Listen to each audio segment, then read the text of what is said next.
السلام عليكم، ازيكم عاملين ايه؟ يا رب تكونوا بخير. وحشتوني جدا جدا من اخر فيديو كنا فيه مع بعض. انا عارفه اني مقصره معاكم والله في تنزيل الفيديوهات، دعواتكم بقى ليا وشكرا للناس اللي سالت عليا في غياب الفتره اللي فاتت. انتوا بجد عيلتي التانية اللي بتشجع بيكم دايما، ربنا يعيني وابقى قد الثقه. وحابه ارحب بكل المشتركين الجدد، نورتوني وشرفتوني، وجودكم معايا شرف كبير ليا. واللي لسه ما اشتركتش عندي اتمنى تنضمي لعيلتنا الجميله وتبقى اخت من اخواتنا. بحبكم كلكم في الله. يلا بينا نبدا الفيديو بتاعنا. طبعا عرفتوا الفيديو بيتكلم عن ايه من العنوان. ناس كتير هتعارضني على الفيديو، بس والله نيتي اشارك معاكم الفيديو ده عشان اوضح لكم شويه افكار هنقول عليها خلال الفيديو. وبرده الدال على الخير كفاعله، وربنا يأجرني ويأجركم خير. وتعالوا نشوف عملنا ايه في الفيديو القمر اللي كنت بعمل كل حاجه فيه كده وانا مبسوطه وفرحانه. وعلى الرغم من اني اول مره اعمل الكميه دي وكنت متوتره وخايفه، بس الحمد لله طلعت قدها وفرحت ناس كتير. ربنا يجعلها في ميزان حسناتي وحسناتكم كمان. واللي طالباه منكم بس ان انتوا تدعوا لي دعوه حلوه لعل احدكم عند الله اقرب. وتعالوا نشوف عملنا ايه. وطبعا قسمت الشغل على يومين علشان ما يبقاش الموضوع صعب عليا. وجيت هنا بقى من قبلها بيوم عملت الرز بلبن. جبت بقى الحله الكبيره دي بتاعه المناسبات من عند ماما، وغسلت بقى هنا 2 كيلو رز وحطيتهم في الحله. وهضيف على كل كيلو رز 2 لتر ونص ميه، يعني ضفت حوالي 5 لتر ميه على ال 2 كيلو رز. هديهم بقى هنا تقليبه وهسيبهم على نار وسط، ومن وقت للتاني هقلب فيهم علشان الرز ما يلزقش في ارضيه الحله. وهنا بقى كان خلاص الرز استوى معايا تماما، ونزل النشا بتاعه وتقل كده وتحسوا انه ربط، وشرب بقى الميه اللي فيه كلها. ادي شكله اهو. وال2 كيلو رز بياخد معايا حوالي 4 لتر لبن، هاخد منهم 3 هحطهم كده دلوقتي، يبقى دول بقى 3 لتر من الحليب هضيفهم بقى على الرز. اول بقى ما بحط اللبن بهدي عليه النار وبسيبهم بقى على نار هاديه. وطبعا مع التقليب المستمر ما بسيبش ايدي من عليه، كل شويه كده بروح واجي عليه اقلبه. يبقى انا كده حطيت ال3 لتر حليب. هجيب بقى اللتر الرابع، واهم حاجه في اللتر ده بقى ان هو يكون بدرجه حراره المطبخ، ما ينفعش يكون سخن خالص. هضيف بقى عليه 4 معالق كبار من الكريم شانتيه الخام، وهضيف كمان حوالي 4 معالق كبار من النشا. وعايزه اقول لكم ان النشا والكريم شانتيه بيدوا طعم جميل جدا للرز بلبن، وبيخلوه كده كانك بتاكلي يعني ايس كريم مش رز بلبن. وعايزه بقى تدلعيه كده وتحسي ان هو غني. حطي له بقى معلقتين لبن بودره وكمان علبه قشطه، هيودوا الرز بلبن في حته تانية. هنقلب بقى المكونات دي كويس جدا على البارد. وزي ما قلنا بقى ان احنا ايدينا برضو في اللي على النار، هننزل بقى باللتر الرابع اللي ضفنا عليه الاضافات دي كلها مع برضو التقليب المستمر. شايفين ما شاء الله الكميه تضاعفت معايا من 2 كيلو رز مليت الحله دي كلها. عايزه اقول لكم ان الحله دي تاني يوم هعمل فيها 5 كيلو رز. هسيب بقى الرز على نار هاديه كده مع التقليب لحد ما يربط معايا. واخر حاجتين هضيفهم للرز بلبن السكر والفانيليا. وبالنسبه بقى للسكر انا ضايفه هنا حوالي كيلو وربع سكر، وبالتدريج بقى تحط السكر ده. وحاولوا السكر ما يبقاش زياده عشان في ناس مريضه سكر ما ينفعش تاكل رز بلبن يعني مسكر قوي. وزي ما قلنا كده تحطوا السكر بالتدريج كده وتدوقوا وتشوفوا الطعم مناسب ولا لسه. وقبل ما اطفي على الرز بلبن بدقيقه كده بضيف الفانيليا، سواء فانيليا سايله او فانيليا بودر. حطيت بقى هنا انا فانيليا سايله لانها بتدي طعم مميز جدا كده للرز بلبن. هديله بقى كده تقليبتين حلوين وهطفي عليه النار. طبعا زي ما شفتوا كده اول حاجه بديت بالرز بلبن علشان اعبيه بقى في اطباقته واحطه في التلاجة لتاني يوم على التوزيع على طول. وفكرة الرز بلبن حلوة جدا كنوع من التغيير. لو ما عندكيش وقت بقى تقدري تستبدليها بفاكهة مثلا او العصاير المعلبة الجاهزة. وفكرة الفيديو ده مش اني اقول لكم اعملوا اطعام يا جماعة وبس، لا، عايزة اقول لكم ان انا طبعا ما اقدرش اعمل كل ده لوحدي. برضو انا عارفة ان ظروف اغلبنا ما تسمحش انها تطلع الكمية دي او اقل حتى. يعني الصراحة انا اللي شجعني على الفكرة دي اني لقيت اللي حواليا شجعوني. طبعا مش كله جايباه من مالي الخاص، ناس كتيرة شاركت معايا في الاطعام ده وربنا يجازيهم خير. في منهم اللي شارك بفلوس، في اللي شارك برز، في اللي شارك بفراخ، كل واحد على حسب ظروفه وعلى حسب امكانيات. يعني مثلا لو في تجمع ولا حاجه تقدري مثلا تقولي للمقربين منك، حد يعني مش بعيد، اخواتك خالاتك عماتك، واللي يقدر بحاجه يساعد بيها يساعد.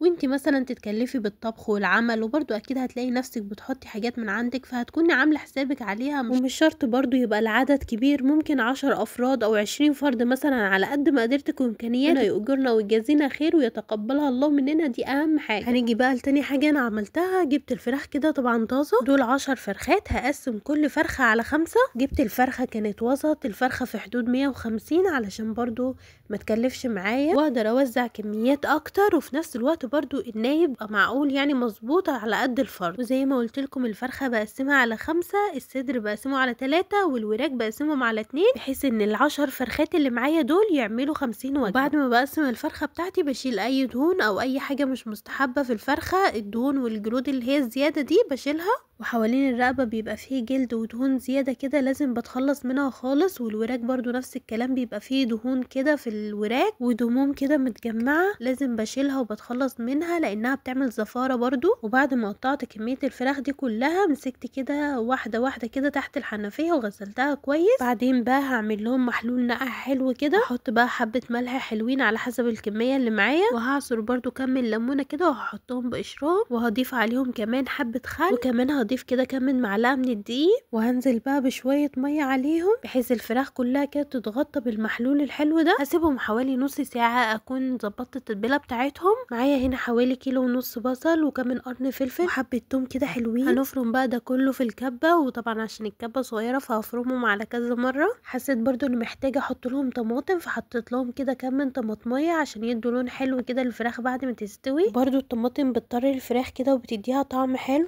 قلبت بقى الطماطم والفلفل والثوم والبصل كده مع بعض. هنزل بقى بعد كده بعلبتين زبادي عشان تطري الفراخ، وكمان هنزل بمعلقتين كبار كده من الصلصه، حبه حلوين من الصويا صوص، وبديل للصويا صوص تقدري تحطي عسل. وهعصر حوالي 3 ليمونات عليهم، وهحط عليهم حوالي فنجان من الخل وبرده حوالي فنجان من الزيت. هحط بقى بعد كده التوابل قرفه وكمون وكزبره وفلفل اسود ورشه حبه ملح كده حلوين ورشه جنزبيل وشويه ورق لورا كده حلوين، وهحط حبه كاري وكم فص كده من الحبهان بحاول ان انا اكسره كده وفرتكه بايدي، او ممكن تحطيه مطحون بيبقى ريحته قويه اكتر، والحبهان بيدي طعم مميز كده وحلو للفراخ. بحب احطه جدا في تتبيله الفراخ، وبرده المتوفر عندك تقدري تشتغلي بيه، يعني مش هنقف على توابل معينه، يعني المتوفر معاكي حطيه. دلعي التتبيله بالمتوفر عندك. كنت نسيت اضيف البابريكا ضفتها كده في الاخر. وهنا بقى كانت التتبيله بتاعتنا خلصت. هناخد بقى الفراخ دي نشطفها كده تحت الحنفيه ونصفيها بقى كده من الميه، وهنبدا بقى نتبل الفراخ دي كلها. هاخد بقى واحده واحده كده اتبلها كويس. طبعا انا فاتحه فتحات تحت الجلد، وهحط بقى التتبيله تحت الجلد وبره الجلد كده، يعني هخليها كده كلها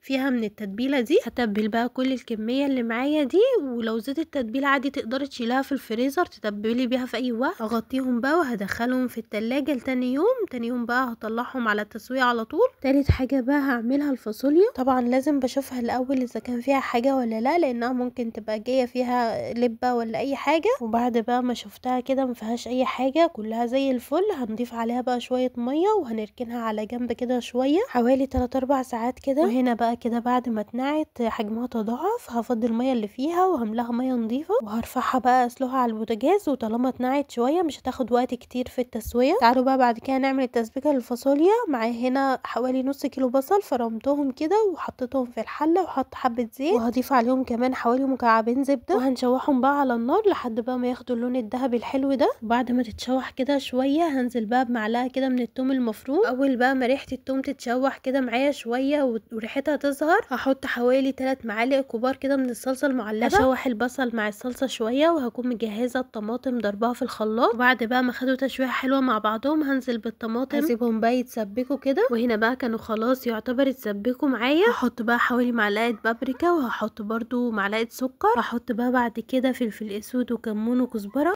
معلقه صغيره كده من كل حاجه، وهحط برضو ملح، ومش هنكتر الملح لان احنا هنضيف لها شوربه برضو. بعد ما قلبناها كويس هنجيب بقى الفاصوليا بتاعتنا كانت خلاص استوت وصفيتها. طبعا هنزل عليها بقى شويه من التسبيكه. هحط بقى التسبيكه بالتدريج لحد ما احس ان الفاصوليا خلاص مش محتاجه تسبيكه تاني. بعدين بقى هضيف الشوربه وبالتدريج برضو. الشوربه نحاول ان هي تكون سخنه. انا عملتها كلها كده، خلصت الفاصوليا من قبلها بيوم، وقتها هنا وحسيت ان هي محتاجه شويه ملح وشويه كمون وكزبره وفلفل اسود، وكمان ضفت عليهم واحده كده من مرقه الدجاج، وبسيبهم بقى ياخدوا غلوه على النار. واخر حاجه كده قبل ما اطفي عليها اعصر عليها كده عصير ليمونه واحده بتديها تيست وطعم حلو جدا للفاصوليا. جربي بقى تعصري عليها ليمونه وهتدعيلي. طبعا لو مش عامله كميه كبيره تعصري بس عصير نص ليمونه. هديها بقى تقليبه واحده وبكده تكون جاهزه معايا. كنت تقريبا مخلصه الفاصوليا دي حوالي الساعه 1 بالليل.